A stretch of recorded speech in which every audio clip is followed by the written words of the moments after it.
Hi, crafty friends. Y'all, it is that time of the year where we go to Dollar Tree and we get lots of hula skirts. I can't even talk because there's so many things that we can do with these when we craft.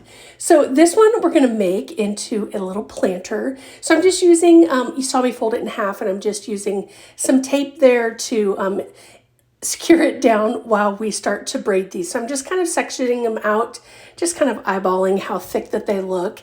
And then what we'll do is we will start braiding each one of the sections. Now, I found when I was doing this, I was kind of like, you could see I was like braiding under. So I was trying to stay with that pattern because it will make your braids look a little bit different if you kind of go over or under. So I think I did a pretty good job of doing them all under, but that's okay. It doesn't have to be perfectly perfect. That's the best thing about crafting. So once we get to our end here, what we're going to do is I'm just using these little hair ties. They're clear, which is great, from the Dollar Tree. I'm going to put that at the bottom of each one of them. And then I cut it off of the top and then started doing the top part. I really redid that section just to kind of make the braid a little bit tighter.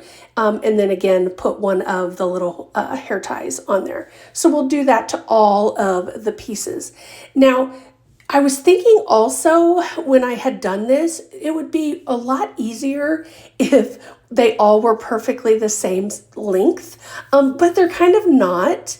But the nice thing is we can just kind of trim them and have them about that same size. So I'm just grabbing a piece of cardboard and we're just going to trace out a circle here for the bottom of this little basket, or I guess it would be more like a pot or a planter. I don't know. There could be lots of terms for this.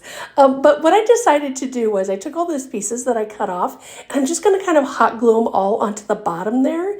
And then that way, if you look down into it, you don't see just cardboard down there. So I thought, oh, it would be the same color and the same texture. So this would be perfect to do that. So just make sure if you do not to get any hot glue on your fingers, because I know I didn't have those little things on.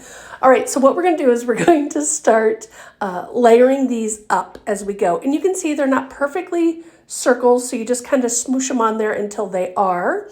And I just kept going one after another. Now, I just used one skirt for this, but really you could make it a lot taller. You could just not, I'm just doing it free form. If you had a pot that you wanted to cover, you could do that. You could do even like a can. You could cover a can. So lots of different ways to do it. And this is that top part, you guys, that we cut everything off of. So I would just there were some parts that I needed to fill in a little bit. So I would just go through the back and then just hot glue it to the back. And then that way you didn't see through anymore. You just saw that piece. And look how cute this came out. So run to Dollar Tree and grab some of these hula skirts. So much fun. All right, friends, thanks for watching. Follow for more.